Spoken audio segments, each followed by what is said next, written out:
Hi everyone, welcome back to the sunny side. I'm Sunny, and today I'm going to tell you guys what I've learned from Scorpio.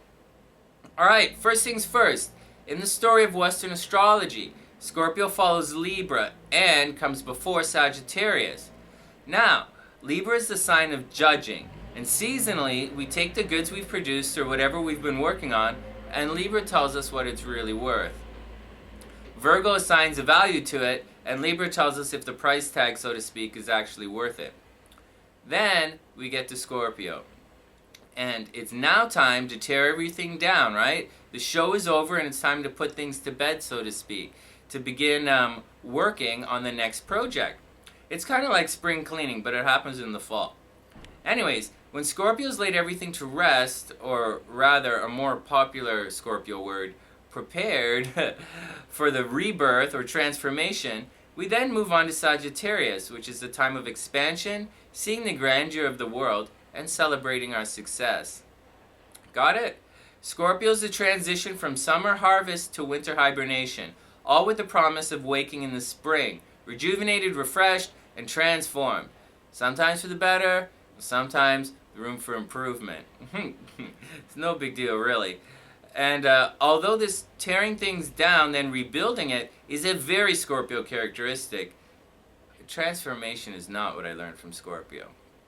No, most people can go through a rebirth and bring themselves into the light of a beautiful new day if they want. And changing yourself for the better is definitely not a characteristic reserved for Scorpio. Alright, so what else? Okay, we all know Scorpios are the psychic brain or detectives of the zodiac. If you want to freeze a Scorpio, right? All you have to do is give them a puzzle or a riddle or a simple problem that takes a couple of steps to solve. And they will just freeze. You know, they'll shut up and they'll stare at the thing until they solve it. Scorpios love, love, love puzzles. And most of the churning that they do in their own heads is trying to break down situations into problems and then trying to solve them. And Scorpio is definitely, if it ain't broke, how come you haven't, what are you waiting for? How come you haven't broke it yet? Break it down. You know, they're that kind of sign.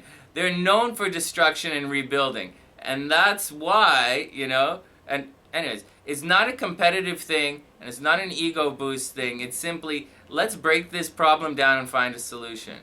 Sure, this characteristic manifests itself in non-ideal situations, obviously. And all Scorpios have a reputation. But again, you know, so what? You know, lots of signs have the ability to solve puzzles, and everyone can start from scratch. So no, I didn't learn this from Scorpio either. And while we're on the topic, right, of what runs through Scorpio's head, did you know Scorpios actually talk to themselves like all the time? I didn't know that, Sonny. Yeah, man, it's not. Okay.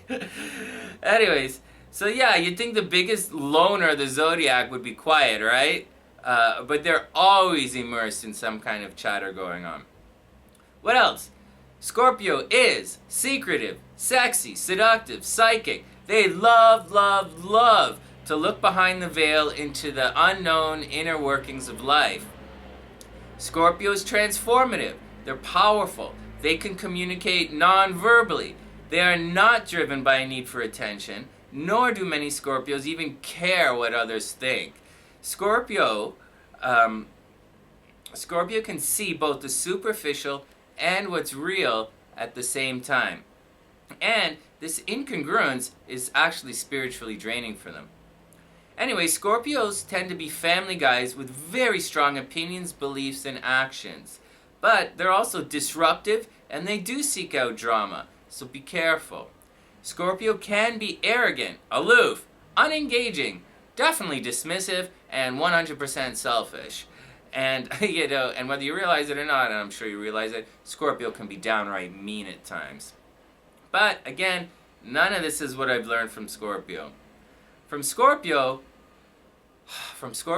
what I learned was how to really take care of others. Yeah, seriously. Scorpios tend to make great healers, you know, but that's not the point. Although, you know, it does show up with some similarities. Scorpio has a very non-intrusive way of making sure you're okay. You know, they're always checking in to see if you need anything, if you're hungry, if you're warm, you know, etc., etc. Scorpio is the opposite sign of Taurus. So, Taurus is tending and doting over and nurturing the planted seeds, where Scorpio is taking care of the soil. And the barren soil has needs too, man. Like, seriously. And these needs are things that most signs gloss over. And, you know, but in the mother, in the Mother Earth nature, but in the Mother Nature driven planet that we live on, it's a very real thing. So Scorpio nourishes and takes care of the used up soil and prepares it to heal so that it can come back to life in the spring. It's absolutely beautiful. It is love. And it's taking care of things that can't take care of themselves. All so that they can grow, they can regrow nice and big and strong and have another fighting chance at this thing we call the game of life. And that's what I learned from Scorpio, straight up. How to take care of others without being in your face about it or looking for public rewards. Some people call it unconditional love, but today I think I'm going to save those words for another sign. And that's the action, everyone. That's what I learned from Scorpio. Thanks for taking the time to watch the video. Thanks for sharing it with your friends on Facebook and your YouTube playlists. Maybe even giving the video a thumbs up. And even subscribing to the channel. Every little bit helps, and I appreciate all of the support. And that's the action. From thesunnyside.net, I'm Sunny. Just reminding everyone that there is something special in every single one of your days. You just have to know where to look. And that's the action. Sending love all the way around the world. Wishing everyone the best of a beautiful day. And I'll see you soon.